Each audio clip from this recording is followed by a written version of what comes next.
Hi, I'm Zariah. For 23 years, I believed my father would do anything to protect me. That illusion shattered the day I woke up in County General Hospital's dingy recovery room instead of Mercy Medical Center, which was just 2 blocks from my accident. There she is. Welcome back to the land of the living, said Nurse Martinez, her warm smile contrasting with the fluorescent lights buzzing overhead. What happened? Where am I? My throat felt like sandpaper. You were hit by a car 3 days ago, honey. You're at County General. You had a ruptured spleen and a concussion, but you're stable now. I tried to sit up, but winced from the pain. County General? But the accident happened right by Mercy Medical. Nurse Martinez's smile faltered slightly. Yes, well, there was a decision made to bring you here instead. The door swung open as my best friend Tara burst in, her copper hair flying behind her. Her eyes were red-rimmed from crying. Z, thank God! She rushed to my bedside, carefully hugging me. I've been here every day. Your dad just left to get some coffee. Why am I at County General? It's across town from the accident. Tara's expression shifted. She glanced at Nurse Martinez, who suddenly became very interested in checking my charts.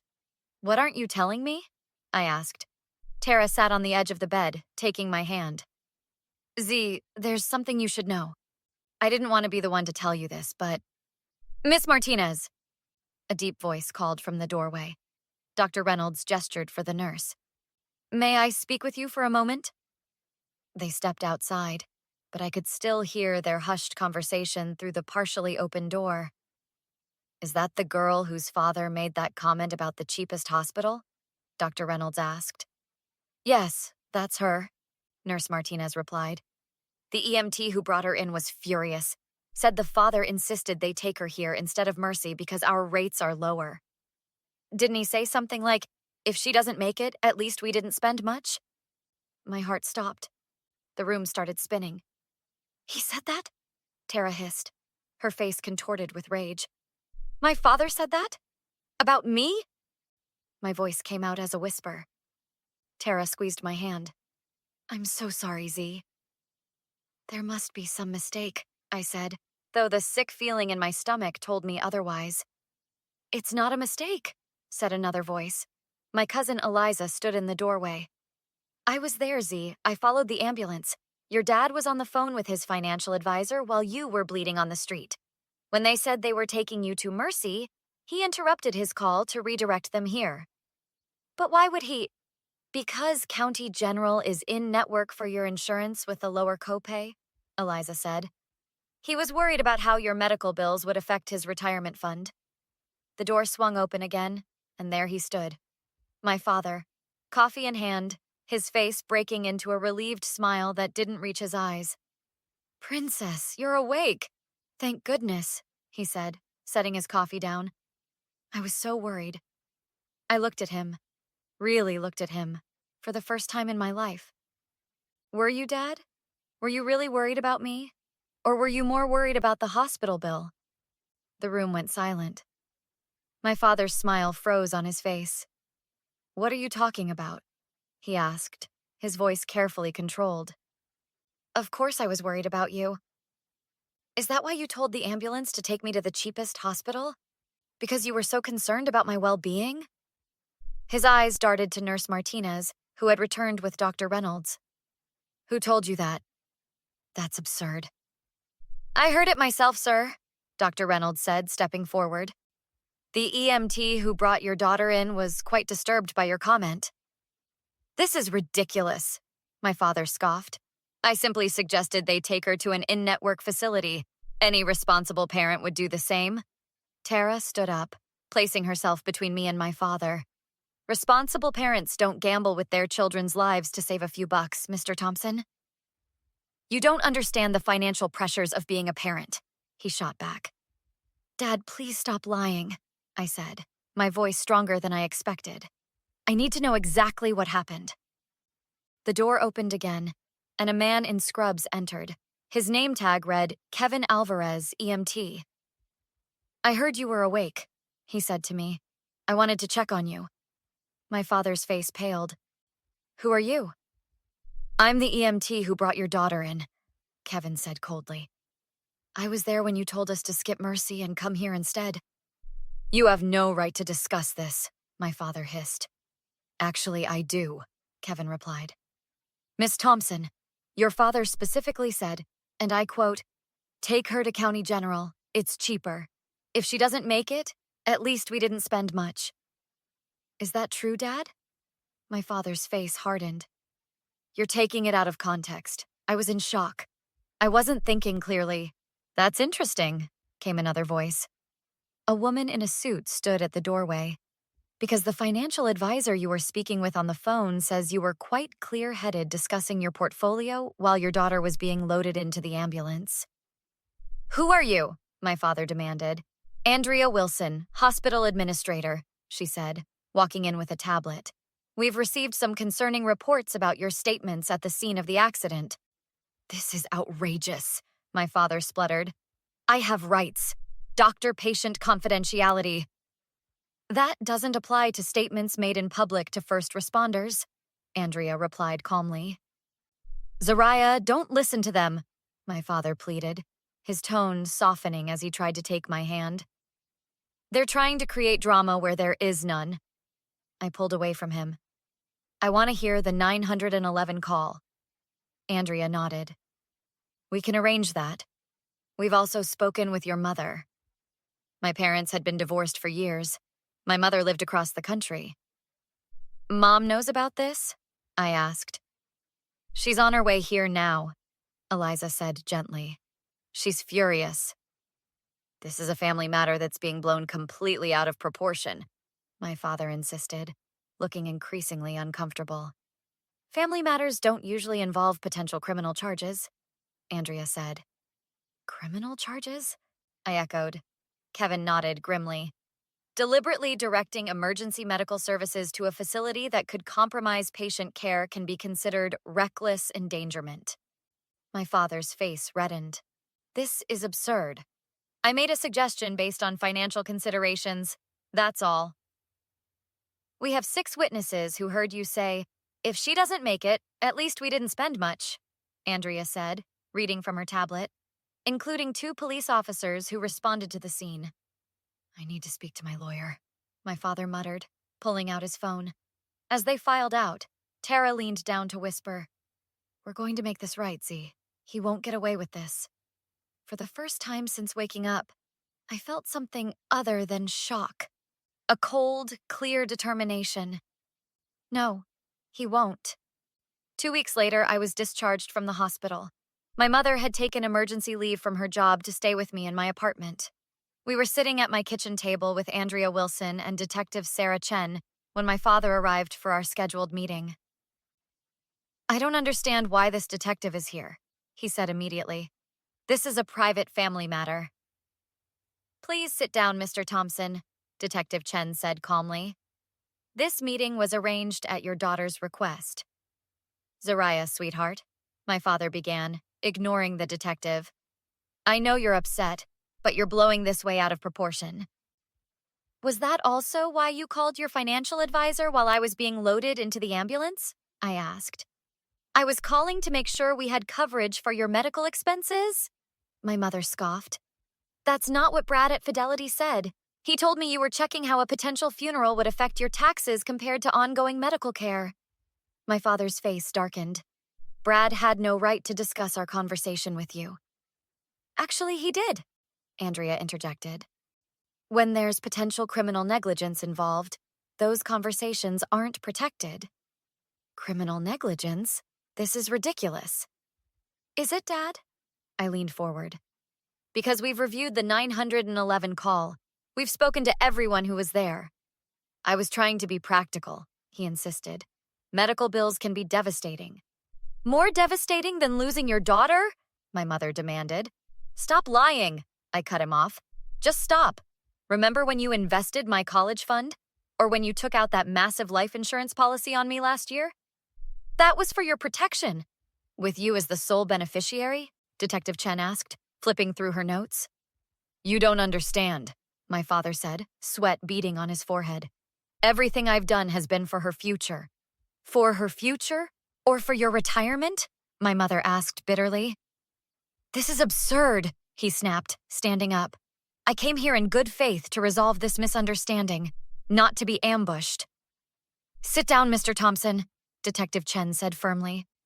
I'm not saying another word without my lawyer, he declared. That's fine, I said quietly. We've already spoken with the district attorney. They're considering charges of reckless endangerment, medical neglect, and financial exploitation. Financial exploitation? He laughed incredulously. I'm your father, not your caretaker. Actually, Andrea interjected, we've discovered some concerning patterns in your daughter's finances.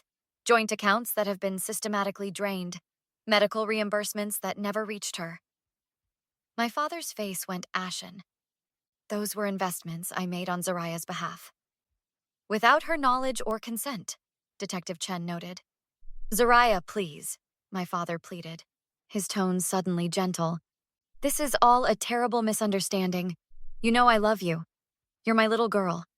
Am I? Or am I just an asset in your portfolio? I met his gaze steadily. The EMTs told me that while I was unconscious, bleeding internally, you were calculating whether it would be cheaper if I died quickly. That's not what I meant.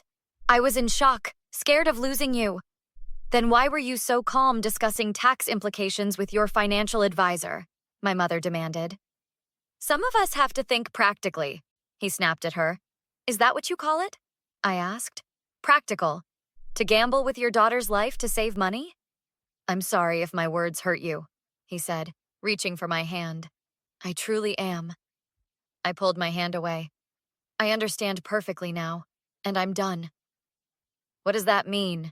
He asked, a note of panic in his voice. It means, Detective Chen said, standing, that Daniel Thompson, you're under investigation for financial exploitation and reckless endangerment. We'll be seizing your financial records. This is outrageous, he shouted, jumping to his feet. I'll sue all of you for defamation. Zariah, you can't do this to your own father. You did this to yourself, I replied calmly.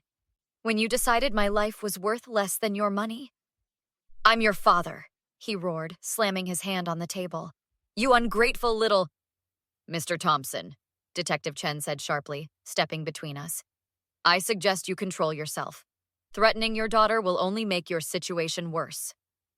This is a conspiracy, he hissed, pointing at each of us. You've turned my own daughter against me. You'll regret this, all of you. And that, Andrea said, tapping something on her phone, sounds very much like a threat, which I've just recorded. My father's face contorted with rage. You haven't heard the last of this, he spat before storming out, slamming the door behind him. 6 months later, I sat in the courtroom as the judge delivered the verdict. My father stood impassively as he was found guilty of financial exploitation and reckless endangerment. The defendant is sentenced to 18 months in prison, with an additional 3 years of probation, the judge announced. Furthermore, restitution in the amount of $237,456 will be paid to the victim, representing all misappropriated funds plus interest. Outside the courtroom, Tara hugged me tightly. It's over, Z. You did it. We did it, I corrected her, including my mother, Eliza, and Kevin, who had all come to support me. Miss Thompson, called Andrea Wilson, approaching with Detective Chen. Congratulations on the verdict. Thank you both for everything, I said sincerely. As we discussed the details, I noticed my father being led toward us by his attorney. Zariah, he said, his voice subdued. May I speak with you privately? Detective Chen stepped closer to me protectively. That's not a good idea. Please, he insisted. Just for a moment. I nodded. It's okay. I want to hear what he has to say. We moved a few steps away from the others, still within sight but out of earshot. I hope you're satisfied, he said, his voice bitter. You've ruined me. That wasn't my goal, Dad. Then what was your goal? Revenge? Congratulations, you got it. I shook my head. Justice. There's a difference. I'm your father, he said, his voice cracking slightly. Despite what you think, I do love you. I made a terrible mistake that day. But you meant it, I replied quietly. That's the thing. In that moment of crisis, your true feelings came out. People say things they don't mean when they're scared. The financial records tell a different story. This wasn't just one moment of poor judgment. This was years of seeing me as a financial asset rather than your daughter. I know I've made mistakes, but prison? Zariah, is this really what you want? To send your father to jail? What I wanted was a father who valued my life more than his money. I can change, he insisted. I've learned my lesson. We can start over, rebuild our relationship. No, I said finally. We can't. Zariah, please, I'm begging you. Forgive me. I can't do that, I said, meeting his gaze directly. Some things can't be forgiven. His face hardened. So that's it? 18 months in prison and we're done forever?